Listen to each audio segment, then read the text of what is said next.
Hello, and welcome to the first episode of The Sceptic, the Daily Sceptic's weekly podcast where I interview the authors of some of our most talked about recent pieces. I'm your host, Laurie Wastel, Associate Editor of the Daily Sceptic. Coming up on the show this week, I speak to Chris Morrison, the Daily Sceptic's Environment Editor, about some good news about the climate that has been strangely overlooked by the mainstream media. 1, 2, 3, 4! Occupation Rome! Norwegian journalist Kathrine Jebsen-Moore on why she feels ashamed of her country's recent decision to recognise Palestine as a state, and law professor David McGrogan on why human rights law is being used not to defend individual rights, but to increase the power of the state.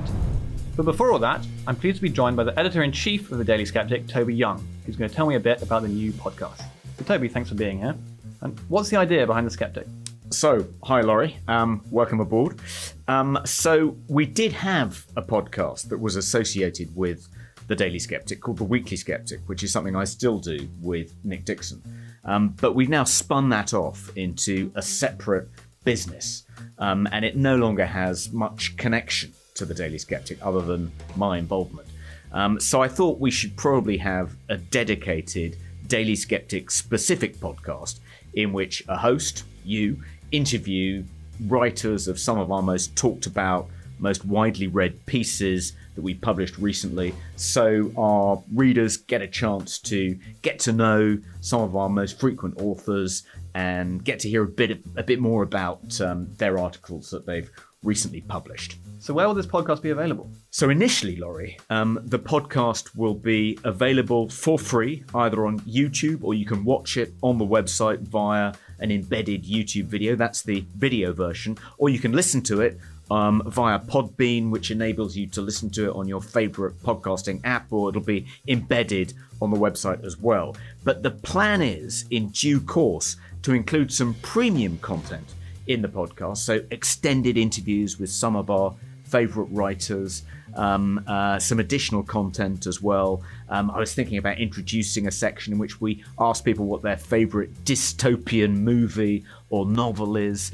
So there'll be some additional premium content in the podcast in due course, and we'll put that in a new premium section which we're creating on the website. We're not launching it yet, it's not quite ready. We thought we'd launch the podcast ahead of it being ready, but in due course, maybe in September, possibly sooner, we'll introduce this new premium section on the Daily Sceptic website where you'll be able to access the premium content on the podcast, whether orally or visually. And in addition, there'll be other premium content, so people will be able to access our new Discord server, which you're going to be in charge of, and that will mean that they can have conversations with me and you and some of our contributors, and also start discussion threads. It'll be like a gussied up version of the forum which we did have on the Daily Sceptic. If people want to have extended conversations instead of just talking to each other below the line, which they'll still be able to do, they can also create a dedicated discussion thread about a topic they're particularly interested in. And in addition, we'll probably be publishing some articles in that premium section that aren't available to everyone. But all of this will be available to our existing premium subscribers, people paying £5 a month or £50 a year or more than that, so they can comment below the line or just because they want to support us. The new premium section of the website will be available. Everything in there will be available to them. They won't have to pay any more. But the idea is to create some additional incentives so we get more people paying £5 a month or more, or £50 a year. So they won't just be able to comment below the line in return for that. They'll also be able to access this new premium section on the website. We think this is the way to make the business sustainable over the long term. Okay, that sounds great. And so is there anything more you'd like to add? Well, I should just say, welcome, Laurie, to the Daily Sceptic. You first crossed my radar, I think, when you became a free speech champion, which was a program the Free Speech Union set up for students and recent graduates who wanted to promote free speech, defend free speech at their universities, in the workplace. And I've followed your writing career since then with great interest and admiration. Been reading your stuff in Spiked, The Critic, The Spectator. It's really good. And I'm delighted that you've joined us as an associate editor at the Daily Sceptic. And I'm really looking forward to the first podcast, and better let you get on with it. So my first guest this week is Chris Morrison, the Daily Sceptic's environment editor. I'm pleased to be joined by down the line now from Wimbledon. Welcome, Chris. So if I was just following the mainstream media, I'd be under the impression of two things: that cows are terrible for the planet and that farming is getting much more difficult because of climate change. Now, how true are both of those things? Well, it's certainly incorrect to say that climate change is particularly affecting agriculture, because you only have to look at the data. This is the data that is more or less ignored, it seems, in mainstream media. But the crop yields are just going through the roof. Now, part of that is due to improvements in land management and fertilizer. We could talk about that, in fact, since the net zero fanatics want to ban nitrogen fertilizer, because yet again, that's another thing that seems to be altering the climate. So we had a story, so readers probably would have seen it, looking at two things. Yes, one was that a new science paper that showed that crop yields in China had soared enormously in the last, going back almost to the 1960s. And this was attributed by these scientists to warmer temperatures and more CO2 in the atmosphere. And at the same time, because of course we're told that warmer temperatures will lead to us all being washed away in floods and rain, they found that in China, the precipitation rates were more or less stable over this period. And so what China has managed to do, the Great Chinese Revolution, it's a shame we're not slightly more friendly with them than we are at the moment, because for the first time in their history, the Chinese people are not faced with famine and starvation because of these enormous improvements, particularly in food, obviously, or because it's industrialized as well. I mean, China is an enormous success story of industrial development. And of course, they're not, they're paying lip service to net zero, but it's just for the birds, really. It's just for us, really. So the food yields have gone up, and the food yields have gone up regularly around the world. The great story that is not being shown on mainstream media is that it's also due to the greening of the Earth. The NASA satellites suggest that the Earth is greened by 14%. By that I mean the amount of leaf cover picked up by satellites over 40 years. Again, another science paper that we covered in detail in the Daily Sceptic found that in the last 20 years alone, not only had the greening effect become quite pronounced, but it had accelerated. And this is with fairly low levels of CO2, because if people who might read my copy know, I'm more of a fan of CO2. I don't think that CO2 is an enormous problem. If it is, well, let's see the science that suggests it is. And certainly in a period of denudation, which we were approaching pre-industrialization, we've now had a small improvement in CO2, still far, far lower than levels that we've seen almost throughout the 600 million years of paleoclimatic records. And as a result, we are seeing this improvement in plants. Plants themselves have a DNA that they think is really... It takes in about 1,000 parts per million, 1,000 parts per million CO2. We're currently at 420. Plants thrive best at about 1,000, and that's because all their ancestors going back millions of years, they were the levels that they had. And so plants grow much quicker when there's more CO2. So all of these stories, say the increasing yields of food, the greening of the earth, are all more or less ignored in mainstream media. Okay, so thanks, Chris, for telling us about those lesser-known good news climate stories. And of course, part of the reason you've had to do that is because most people won't have heard of them in the mainstream media. So why do you think this kind of good news is so rarely reported? Well, this is obviously very bad media bias. The media is almost completely corrupted by bias whenever they talk about the climate. And they do it all the time. And then their biggest sin is a sin of omission. They just simply ignore it.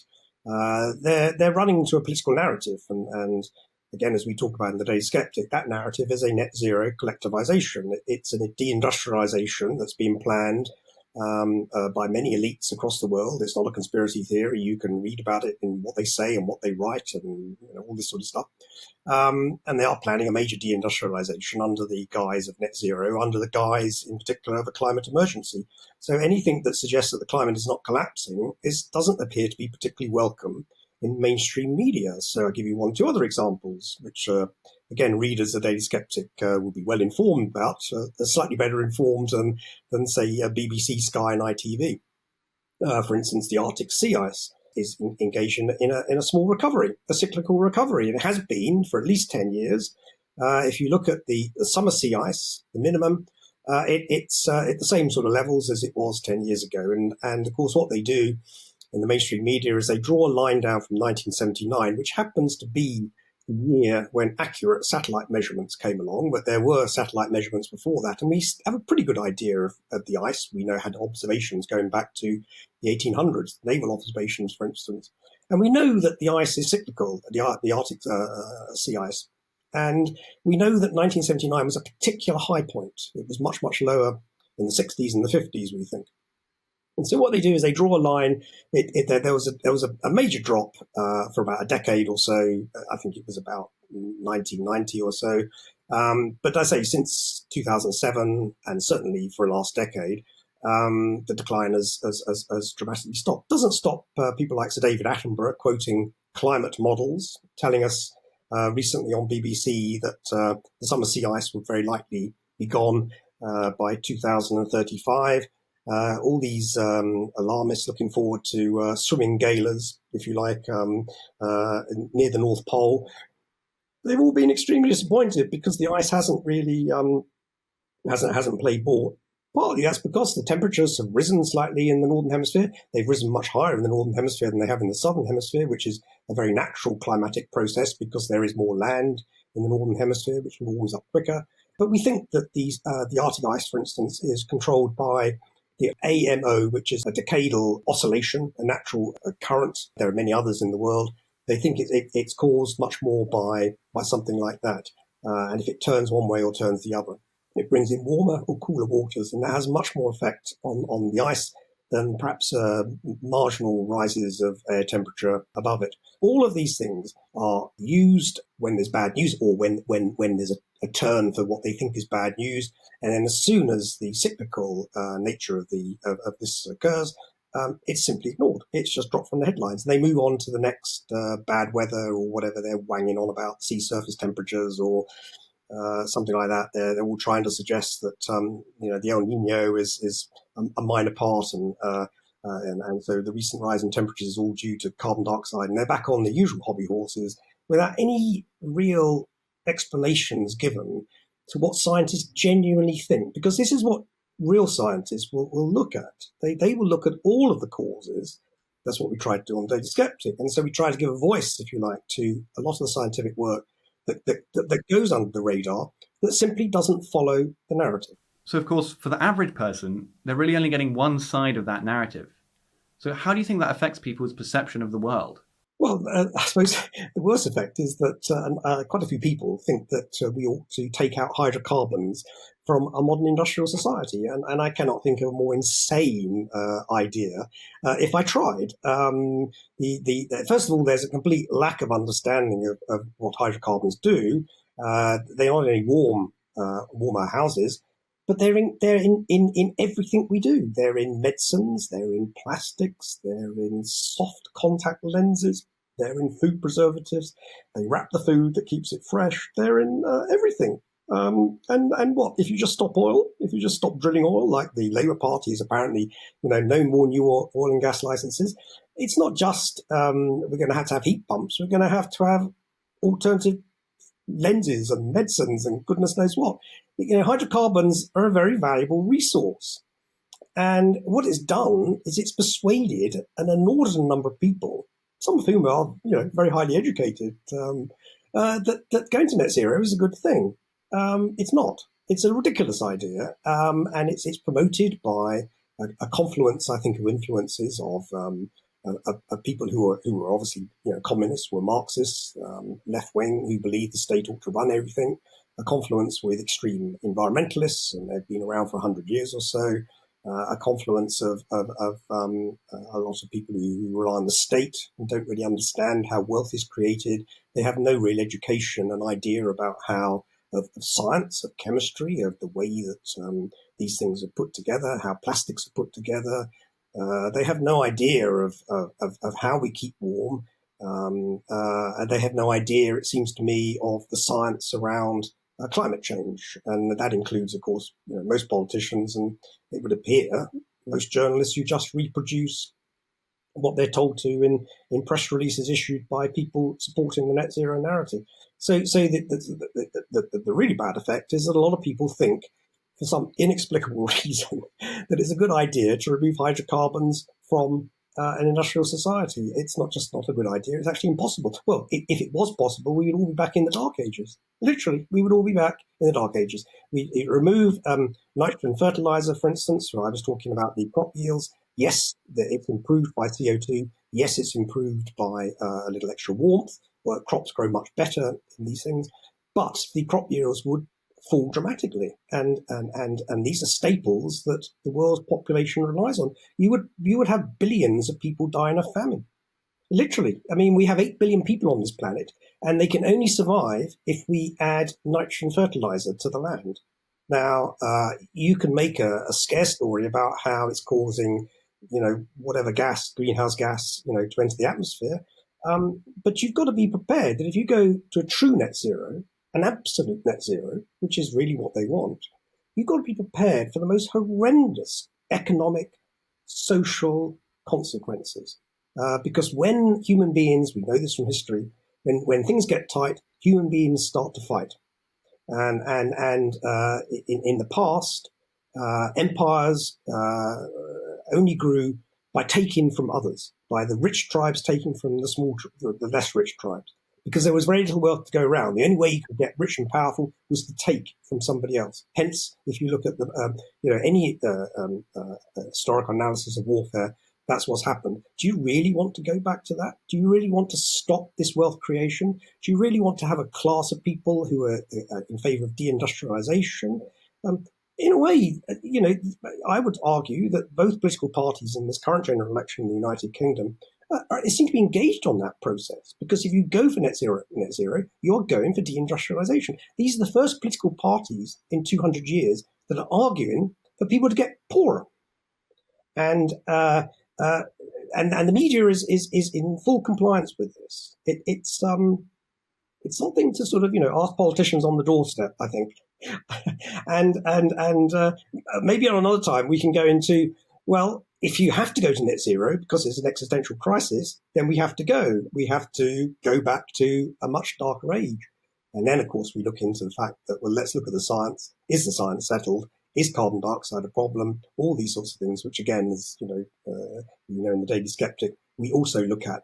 I think it's very important to look at the science for that reason, because if you can show that the science is nowhere settled, that there is a lot of thought that goes into the idea that actually carbon dioxide is beneficial, that little extra warming is beneficial. We live in a very benign climate rather than a collapsing climate. If you can look at the science work that shows that, then maybe people will start to pull away from this crazy idea of net zero. Now, Norway has recently joined Spain and Ireland in recognising Palestine as a state, a move that has met with praise from Hamas and the departure of the Israeli ambassador to Norway. I'm pleased now to be joined by Kathrine Jebsen-Moore, a journalist for the Norwegian outlet document.no, who's written for the Daily Sceptic recently, telling us why she's ashamed to be Norwegian in the light of this decision. Kathrine, great to have you here. What does this tell us about Norwegian politics? Yeah, sure. Thank you so much for having me on, Laurie. So maybe I should just introduce myself briefly before we start. So yes, I am Norwegian, but I live in Scotland. I've lived here for about 20 years now. But I very much follow what's going on in Norway, and I also work for a Norwegian news outlet, a bit like the Daily Sceptic. So yeah, I try to keep my eyes on what's happening there. So I was quite shocked, really, and also quite ashamed of the news that came out that Norway was going to follow Spain and Ireland in recognising Palestine as an independent state. This is quite a shift in Norwegian politics, because Norway has sort of prided itself on being neutral in the Middle East. It's played a role in the past in peacekeeping negotiations. And so this is quite a dramatic shift in politics, really. And I was quite surprised at the move, really. But in a way, it seems to come out of nowhere. But on the other hand, the current people in power in Norway are quite radical, quite on the left, and the foreign minister, Espen Barth Eide, is known to be a long-time supporter of Palestine. So it wasn't a complete surprise to many, I think. So, of course, in the UK, people have the perception of Norway as this incredibly successful country, incredibly rich, doing very well on all the happiness indexes, very high social trust. Everything seems to be going swimmingly in Norway from our perspective. Do you get a sense that in some ways this explains or even influences the favourability of Norway towards Palestine? Well, I think it could do. There is a strong link on the Norwegian left to support the Palestinian cause. And it's become very fashionable to support Palestine for some reason. I mean, the main labour organisation supports Palestine. Big portions of the left, which is quite strong in Norway, support them. There's been two parties on the right, the Progress Party and the Conservative Party, who have actually gone out to say that this is a real break with Norwegian tradition and it's quite a dangerous stance to take. But apart from that, the public mood is quite different really in Norway than it is here in Britain, where it's much more nuanced here, I think, and we are much more careful in calling for a two-party solution at this point, although I think many would support that longer term. But, in the current situation, I think it's quite a dangerous idea, really. But yeah, in Norway, it's very, very popular to support Palestine. Many people wear the keffiyeh scarves. Even on the Norwegian National Day a few weeks ago, some people were wearing the scarf with their traditional Norwegian costumes. And celebrities, influencers, vast majority have been very vocal in supporting Palestine. So the public mood is very different, and it really is, it's a change. I don't know exactly how it's happened, but it's a bit like a luxury belief, I think. They don't have anything directly to do with what's going on there, but they still see this as a great cause that they can take up and use to virtue signal, a bit like other causes like Pride and things like that, which have also taken very strong hold in Norway. So, of course, there are Muslims in Norway too who very much support it, and so they work in conjunction with them.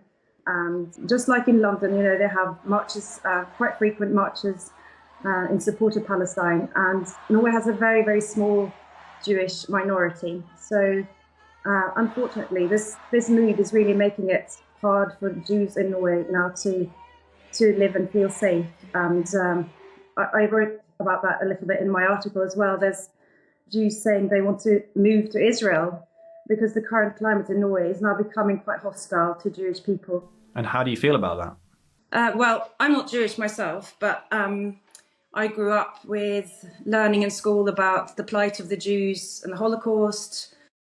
There were some prominent conservative politicians in the past, one named Joe Benkov, who was very vocal about the need to support Jews. And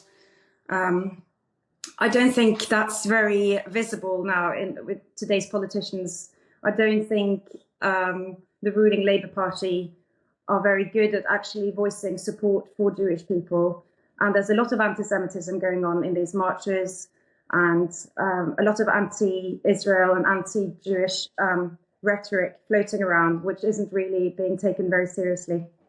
So I'm very interested in this question about the internal politics of Norway. So obviously you mentioned in the UK, in London, we've had these pro-Palestine marches, and there's kind of two threads going on there. On the one hand, there's the left-wing politics, so the sort of Socialist Workers' Party, Jeremy Corbyn, Novara Media style leftism. But then on the other hand, there's kind of the Muslim identity politics part of it. So obviously London has a fairly sizable Muslim population, and they're sort of more aligned with Palestine on ethno-religious lines. And so there's about 180,000 Muslims in Norway, which is about 3% of the population. And so which of those two strands do you think is most driving the pro-Palestine sentiment in Norwegian politics? Well, I think it's being led by the left-wing progressives. But then they have a very sizable amount of the population now is Muslim. I mean, compared to the Jewish population, it's absolutely vast. So they rely on the immigrant votes. So I think that's a big part of it. but also there are a lot of very radical people in Norwegian politics.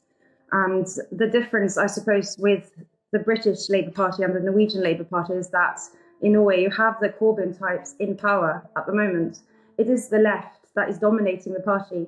So for them, this is a very natural place to be at the moment, is to actually take on the Palestinian cause. And they don't seem too worried about this break in Norwegian tradition, really, of being neutral, of trying to see both sides and trying to be a negotiator. And Israel's now said that there is no role for Norway after this latest move. And it's quite telling, really, that Espen Barth Eide, the foreign minister, actually calls the founding of Israel in 1948, he calls that the Nakba, which means the catastrophe. And this is very much Palestinian rhetoric and the Palestinian narrative about the displacement of Palestinians. And he seems to be forgetting that hundreds of thousands of Jews were also displaced from other countries in the Middle East at that time. So it's very, very one-sided at the moment. And I think it's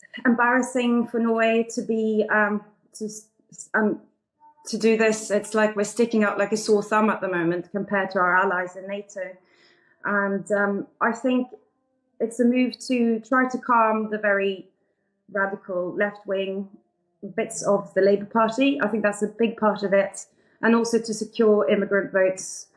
I think that is, so it's a two-sided thing. They got support, especially young people, I think, very much being taken in by the, propaganda, really, from Palestine. There's a huge social media presence, which you probably have noticed as well here, but it's very fashionable to wear the keffiyeh scarf, to symbolise that you agree with their cause. They just have momentum at the moment, I suppose. And that's why I just think it's very important to just say that this isn't the whole story. Why are we going down this route of supporting a violent terrorist organisation in the Middle East? To me, it's quite shameful, really. So, of course, part of the reason for Britain's favourability towards Israel is more our domestic politics, but also there is foreign policy aspect of it. And of course, Britain's quite close to America in its foreign policy, and America is generally a fairly big supporter of Israel. And so I wonder if Norway, part of the reason it feels able to sort of, go against the pack in this is that Norway, unlike Britain, feels it's got great energy security, for instance, and in some sense it feels like it doesn't really have to listen to America and other parts of NATO, perhaps, and kind of feels it can go its own way. Yeah, I think that's part of it. I mean, there are strong elements in Norway who, on the left especially, that want to sort of assert itself as a different sort of place where, we're sort of above the big politics of the big countries, and we can just say it as it is and that sort of thing, and be critical of America and Britain and NATO. Although it is a big break, really. On the left, historically, we've been sort of very much tied to NATO and to the foreign policies of our allies. So it's quite a dramatic shift, really, and it's hard to know exactly what's going on behind, what's behind their thinking, apart from just virtue signaling and trying to be different for just to be different. So you mentioned that a lot of this might be considered virtue signaling, and that would suggest that it might be actually quite a shallow political movement. How do you see the future of pro-Palestine sentiment playing out in Norwegian politics? Well, it's really hard to say because we don't know what's going to happen in the Middle East, really. We don't know what's... that's really, none of Norway's... Norway doesn't have any say, really, in what's going on, and we'll just have to wait and see what's happening down there, I think, to see if the momentum of this movement can keep going and if their policies will change as a result of what's going to happen. I suppose we're all hoping for peace and... peace down in the Middle East, because it's quite scary, really, with what's going on in the world. It's not, there's lots of conflicts in different parts of the world at the moment, and a bit more stability, would be great. And so we'll just have to wait and see how long this can remain a fashionable cause. It was a bit like Greta Thunberg a few years ago too. I saw that happening in Norway with everyone marching for this as well. And so I don't know what it is about Norway, but they seem quite prone to taking on these causes, sort of global issues, and making them their own. So I don't know what's going to happen next, but at the moment, it seems to be going quite strong. So you mentioned that Greta Thunberg has had a big influence on the debate in Norway and that there's a strong environmentalist current there. But of course, Norway is a very big oil and gas exporter, perhaps the biggest in Europe. And so how do those threads, which are really very much in conflict, how do they play out in Norwegian politics? Well, I think there's quite a lot of guilt in Norway because we are so lucky to have all this wealth. And it is such a peaceful, happy place, really. And I think a lot of people, especially on the left, just feel like they need to atone for this and sort of make amends for, they see a very unfair world where people are struggling in other parts of the world, and they think Norway's contributing with their oil and gas to climate change, and so they can't really do much other than show their support for these causes, I suppose. And I think there's a strong element of that. We don't have our colonial history at all, so that side of sort of anti-racism and that sort of thing hasn't been as strong in Norway because we don't have that history. But when it comes to the environment and other causes, we seem to just take that very strongly on board. So nowadays, we hear more and more about human rights, but it often seems that we're becoming less and less free. Now, I'm pleased to be joined by Dr. David McGrogan, who's an associate professor of law at Northumbria Law School. And recently, he gave an address to the Danube Institute's Rule of Law conference in Budapest. So welcome, David. So people might not intuitively have a very clear understanding of sort of what human rights law is and how it works. But in your address to the Danube Institute and in your article for us, you have this sort of new way of thinking about it, which is thinking about human rights law as a person with objectives, desires, and motives. Could you just explain that metaphor a bit for us? Yeah. So the reason, the basic idea behind that metaphor comes from a Hungarian libertarian thinker. He lived most of his life in France. He kind of fled, the communist regime in Hungary, and spent most of his time in France. And he was called Anthony de Jassé. And he wrote a very interesting book in the middle of the 1980s called The State. And in that, it's a very great book, by the way. I highly recommend reading it. But so in that book, he essentially says, if we want to understand the state, then rather than thinking of it as a kind of complicated system of many different layers and many different parts, it's helpful to actually think of it as a person, as an individual person, as though it has motives, as though it has beliefs and opinions and objectives of its own. The reason why he thought that was a good idea to think about the state was because, of course, the state is in the end made up of people, right? Everybody who is within the state apparatus is an individual human being who has motives. And you could think of the state as a kind of product, therefore, of all of the motives of everybody who's involved, all of the civil servants and the politicians and the bureaucrats and the judges and everybody who is involved in the project. Their motives and desires and aims kind of get subsumed together and aggregated. And so thinking of it in that way as an individual person who has motives kind of allows you to cut through a lot of the kind of deep political theory about the state and to understand the way it operates. And so my suggestion in that article was simply, borrowing from de Jassé, what if we were to think of human rights law as a person?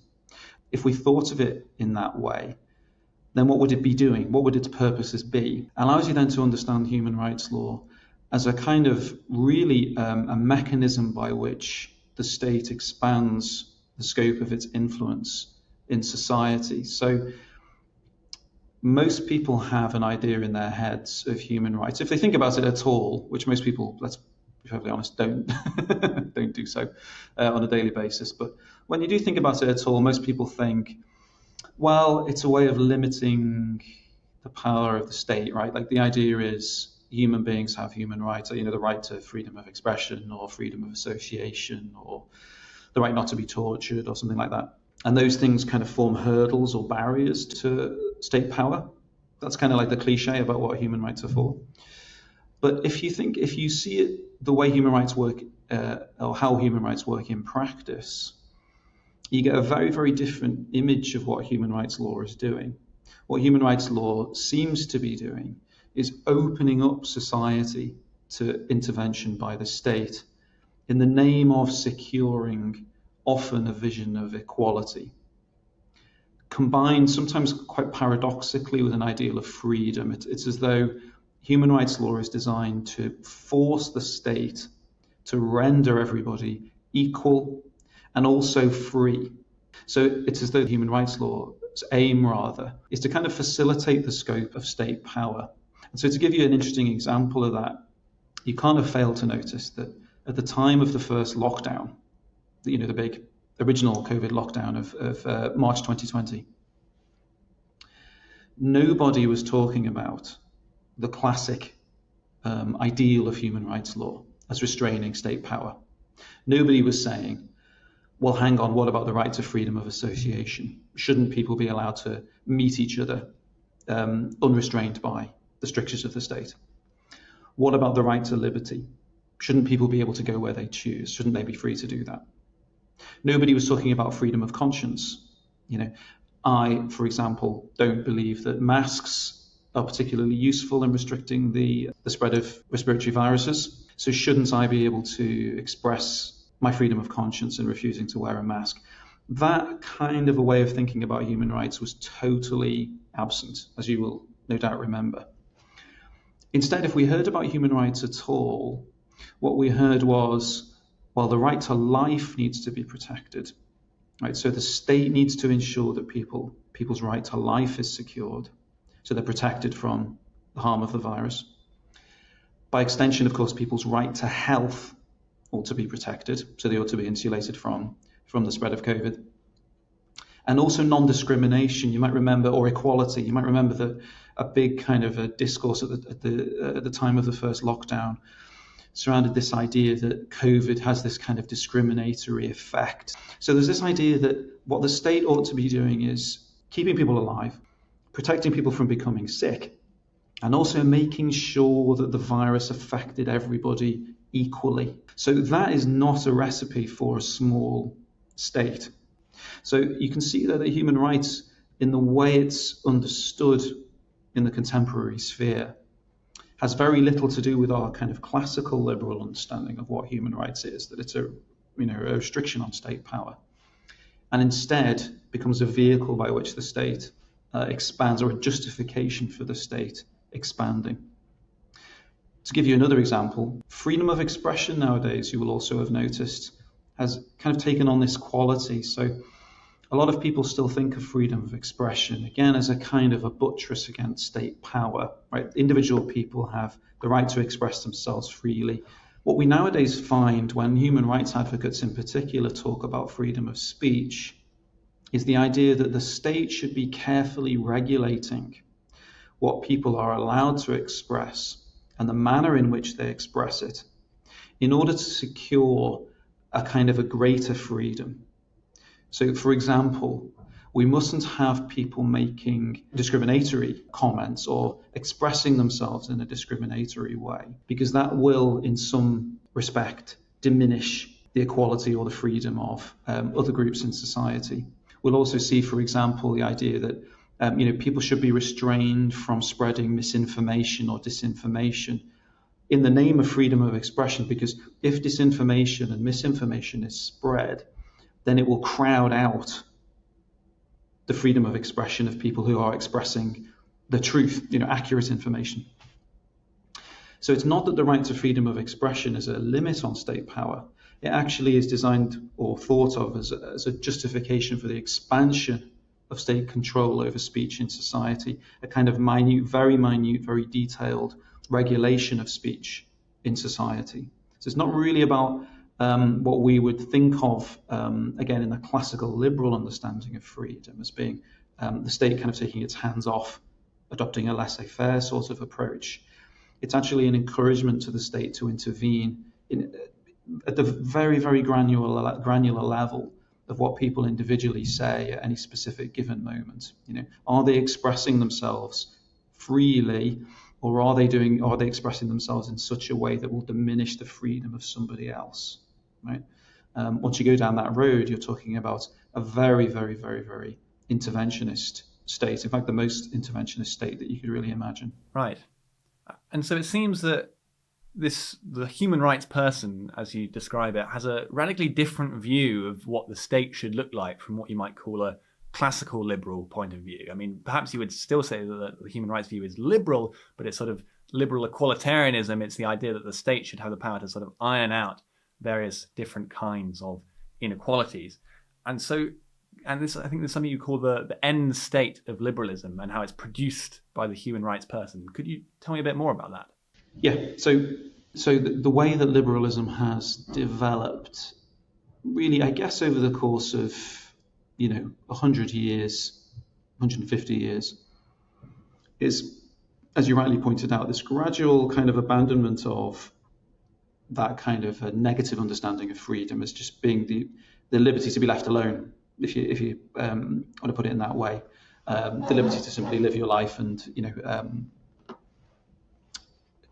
to not be under the authority of the or the management of the state. We've seen a kind of shift towards a vision of liberalism as being a kind of amelioration of the conditions of want, or a kind of liberation from conditions of want and conditions of inequality, almost as though in order for freedom to really be realized, then people need to be liberated from any kind of material restraint on their freedom. So, and that would include, of course, therefore, inequality, right? Because as soon as you have any kind of an inequality in society, that's tantamount to saying that some people are more free than others, or that some people can restrain the freedom of others. So you get this weird sort of paradoxical set of impulses where, on the one hand, we all seem to kind of feel as though freedom is a good thing and we like more freedom, as good liberals. But at the same time, we want everybody to also be equal, because if people aren't equal, then by definition, some are more free than others and some can restrain the freedom of others. So modern kind of liberal government is characterized by this kind of tension between those two impulses, right? We want freedom, but we also want the state to ensure everybody's equal so that then they can be genuinely free.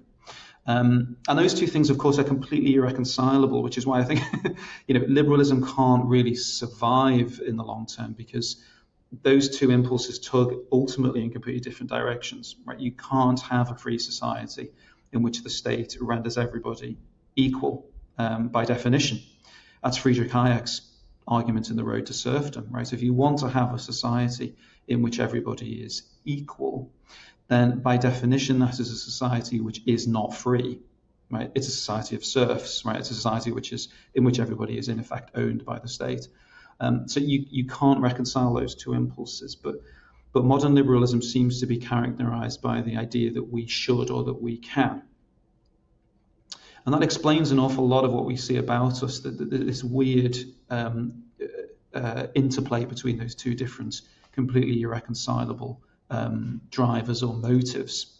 But what happens when you have those two irreconcilable drivers and motives, obviously, is highly productive, at least in as far as it encourages the expansion in the size and scope and power of the state, again, right? Because that tension between those two different drivers results in a need for the state to, again, constantly intervene in society under the rubric of, on the one hand, making everybody equal, and on the other hand, making everybody free, and kind of squaring that circle, and sort of managing society in such a way that that circle can be squared. I want to create the first smoke-free generation. A good example, actually, is Rishi Sunak's proposal to gradually ban tobacco smoking, on a kind of age basis. So you'd kind of 16-year-olds would be banned, and then it would gradually increase, the age limit would increase.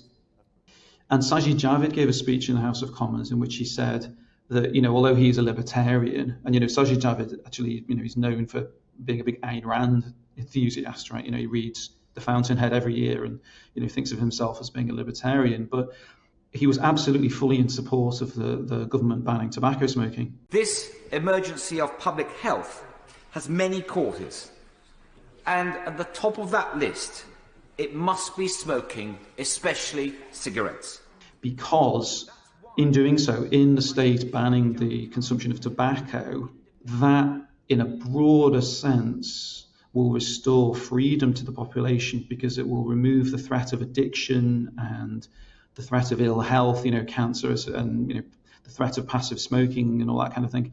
So in the interest of a kind of wider freedom, the state needs to ban or regulate tobacco smoking. And so you see that everywhere, this idea that, we need to make people more free. We need to somehow achieve this impossible objective of having everybody being free and everybody being equal. And the way that we achieve that is this kind of micromanagement and tinkering by the state in more or less every aspect of social life. So although it's completely, to make the point again, although it's completely those two imperatives are totally irreconcilable. And although in the end, I think that will kind of tear liberalism apart, at the moment we've got this weird middle ground where that tension actually constantly encourages the growth in the state's micromanagement of society. Right. Yeah, that's really interesting. So you mentioned there's a big tension between kind of the positive liberty view of human rights that human rights generally takes and what others might think of as a negative liberty, freedom from conception of freedom. And obviously we've seen this tension play out a lot in recent years. And the biggest example will be lockdown, where the kind of human rights person, if you like, had very little to say about it. And then, if you think of other issues, perhaps, of course, there's the vaccine mandates, that violating bodily autonomy, and lots of free speech issues. You see a huge push to sort of regulate free speech on the internet at the moment, with initiatives like the Digital Services Act in the EU and the Online Safety Act here. And sort of the human rights freedom defenders don't really have much to say about these kinds of issues. And so to a normal person, it might seem intuitively quite difficult to understand which are the issues that, kind of the human rights person, if we continue to think of it in that way, would have this paradoxical view on. And of course, another one, as you mentioned, is smoking. So how do you sort of think about how it decides which issues kind of matter and which don't? Yeah, it's a great question, because to kind of go back over a very, very, very brief history of kind of the criticism of human rights, is that for a very, very long time, starting with Karl Marx, there existed a very, very perceptive left-wing critique of human rights law, right? Which was that basically what human rights law does is it produces kind of the stuff of bourgeois capitalist society. What capitalism wants is autonomous individuals who can make their own decisions in the market, right? And in order to achieve that, human rights law provides them with freedom of conscience, freedom of expression, the right to liberty, freedom of association. So they're free to just pursue their own desires in the marketplace, right, without being constrained in their kind of decisions on what to buy and so on, right? So that was the left-old critique of human rights law, and there is something to that. Even if you don't want to buy into Marx's view of society wholesale, you can kind of understand what he was driving at there, right? And I think so. He was understanding human rights law as basically an expression. As he understood everything, is the kind of economic base of capitalist society. Fast forward to 2024, and I still think we can get something from that left critique of human rights law without, again, adopting kind of left-wing perspective on society wholesale, because there are definitely big economic drivers behind the way in which human rights law orients itself. So if you think about the things that human rights advocates seem to really care about the most, the things that really excite them, at the time of speaking, one is the rights of immigrants and asylum seekers. That obviously has a very, very strong economic driver, in that our current economic system is basically founded on the idea that we will import masses of essentially low-paid labour in order to drive down labour costs and kind of prop up the economic system which we currently understand and which currently works to the benefit of that class of people who most strongly find human rights law appealing. Another thing that you will notice is that human rights advocates tend to get very excited about the welfare state, and you will often see judicial review of government policy which seeks to in some way wind back the welfare state or reduce the generosity of the welfare state. And once again, the classic left critique of kind of modern liberalism, bourgeois capitalism, is that the welfare state exists to sort of kind of like buy off poor people effectively and prevent poor people from making political demands. The idea is that you simply give them a kind of bare subsistence level of living, and then if you give them that, then they'll be roughly satisfied and they won't really make any kind of political redistributive demands. So once again, you can kind of see that the economic logic kind of playing out, almost a kind of class war dynamic to the way human rights law currently operates. So it's quite, you will notice that whenever you see human rights law appearing, particularly in litigation, particularly in judicial review of government policy, but also human rights NGOs, they tend to become most prominent, or they tend to get most excited when those sorts of issues crop up. Another one is the right of protest, right? That Liberty, the famous human rights NGO, is obsessed with the right to protest. And once again, you'll notice that really serves the interests of that class, that kind of for want of a better word, kind of university educated. Matt Goodwin calls them the new elite. Right, that class is very attached to protest. They like a good protest, and it's noticeable that the human rights lobby gets very interested in the right to protest, particularly when there's some kind of pet project or a series of protests are taking place which kind of further the interests of that class. Whether that be kind of climate change, net zero protesters, or obviously we've seen recently the kind of Hamas supporting protesters. So you'll notice that as well. The right to protest has this kind of dominance in their thinking. So yeah, when you're asking, why is it that human rights law gets interested in particular causes, it often helps to think of it in that way. What are the interests that are being served here, and which classes' interests are being served here?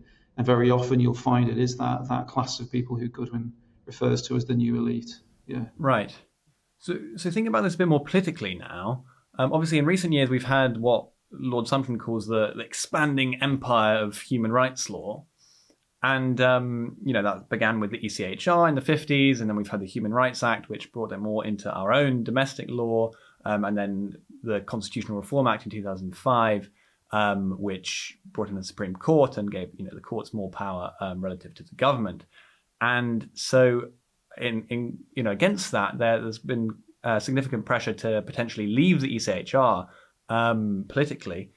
I'm wondering what you think about those kind of proposals. Is this the best way to recover sovereignty, do you think? Yeah, well, it's that question. The problem that in practical terms is that to give the devil his due, Tony Blair, when it wasn't he, but when Parliament, when Tony Blair was the Prime Minister, passed the Human Rights Act. It was partly doing it on the basis of achieving peace in Northern Ireland, right? Because for a long time, the nationalist community in Northern Ireland, the Catholic community in Northern Ireland, with some justification, had made the claim that the British state was violating the human rights of the population of the province, right? Particularly the nationalist communities in the province. And so respect for human rights, in effect, the ongoing existence of the Human Rights Act, is written into the Good Friday Agreement. So the idea that we could simply leave the European Convention on Human Rights, tear up the Human Rights Act, without reopening the Good Friday Agreement is for the birds. Right? That can't be done. So the very project of kind of winding in human rights either has to be done in such a way as not to result in the repeal of the Human Rights Act, right, or its replacement with an equivalent statute, or it has to be achieved through renegotiation of the Good Friday Agreement, and that would include, of course, the Irish government, it would include Sinn Féin, and it would include a very, very brave assumption that they have any interest in going into a protracted period of negotiation to reopen the Good Friday Agreement. So you got a huge practical problem there, right? That's why Dominic Raab, when he was the Minister of Justice, was so keen on having the Bill of Rights bill, right? There was method in his madness. He understood things very, very well, Dominic Raab.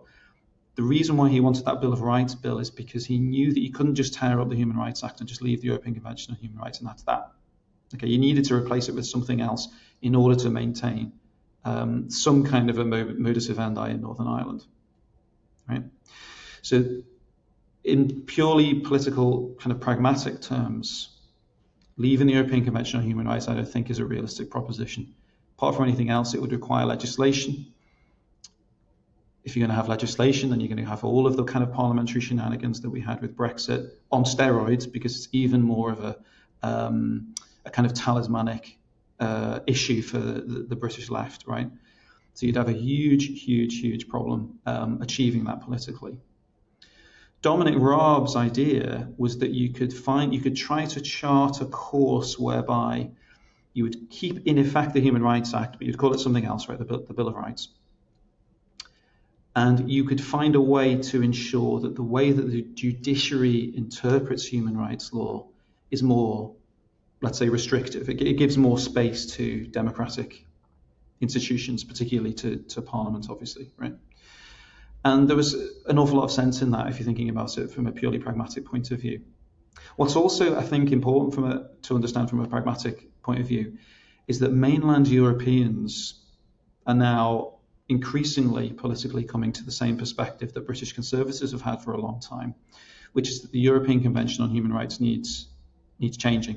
Or perhaps I should say not the European Convention on Human Rights, but the way that the European Court of Human Rights interprets the European Convention needs changing. And so there is a space opening up, I think, where British Conservatives, if they ever get back into power, right, big if, in anything like the immediate, the short to medium term future, British Conservatives, French Conservatives, Italian Conservatives, Spanish Conservatives, German Conservatives, Hungarian Conservatives, Polish Conservatives can think about a way of reforming, particularly the Strasbourg Court and how it goes about things. Because a huge, ordinary people have got no idea that this goes on, but a huge problem with the way in which the Strasbourg Court interprets the European Convention on Human Rights is something that you may have heard of called the living instrument doctrine. So the idea of that is that the European Convention on Human Rights, although it was consists of words that were written in the late 1940s and that came into effect in the early 1950s across Europe, those words, the meaning of those words changes in accordance with the way in which culture changes and society changes and politics changes. But what that actually really means in practice is that the European Court of Human Rights more or less makes things up as it goes along, because it simply says, well, yeah, society in 2024 is different to how it was in 1951. So therefore, although the convention may say such and such a thing, actually it means something different now because we live in a different time. And so that's a kind of way for the court to more or less make law from whole cloth, because it simply reinterprets the convention however it sees fit. So if there could be some consensus around restraining the court's ability to do that, then you'd immediately make a huge amount of headway in restoring power to democratic institutions. If you could just simply say to the European Court of Human Rights, sorry, you're not allowed to do that anymore. Your doctrine of interpretation has to be originalist. It has to be based on what the original drafters who wrote the text thought. You just make that clear to them, then suddenly you wouldn't have these decisions like that recent climate change madness. That wouldn't happen because that wasn't on the table in 1950. So that I think at the level of practicalities, that really has to be the approach, because I don't think, sadly, if I had my druthers, if I had a magic wand, I don't think human rights law should really exist, at least not in its current iteration. But that's not, I don't think, politically achievable. I think people have to focus on what's politically achievable, and that means finding a way to reform from within rather than just ripping it up wholesale. So the irony being that perhaps in some ways, to be freed from the grip of the ECHR, we might actually be better off in Europe, so we could help negotiate that. Yeah, no, yeah, so, yeah. Yeah. Exactly. Things might come full circle, and British Tories might be arguing for rejoining the EU so we can reform the Charter of Fundamental Freedoms as well. But just so people are clear, though, it's very important for people to understand that, strictly speaking, the European Convention on Human Rights has got nothing to do with the EU. Right? They're totally separate. So the European Convention on Human Rights is the baby of something called the Council of Europe, which is a much bigger umbrella organization, and it includes countries like Turkey, like Azerbaijan, those sorts of places. So actually, in a way, reforming the European Convention on Human Rights or reforming the Council of Europe system is actually easier than reforming, say, the EU, because the EU, apart from the fact that it's got much more kind of institutional clout, and the European Commission is very powerful.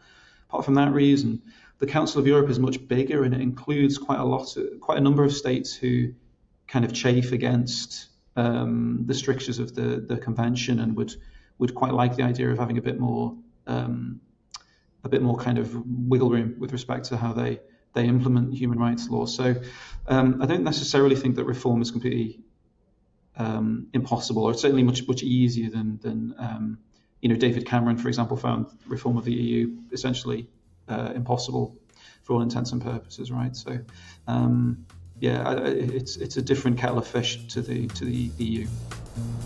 And that's it for the first episode of The Sceptic. Thanks for joining us, and see you again next week.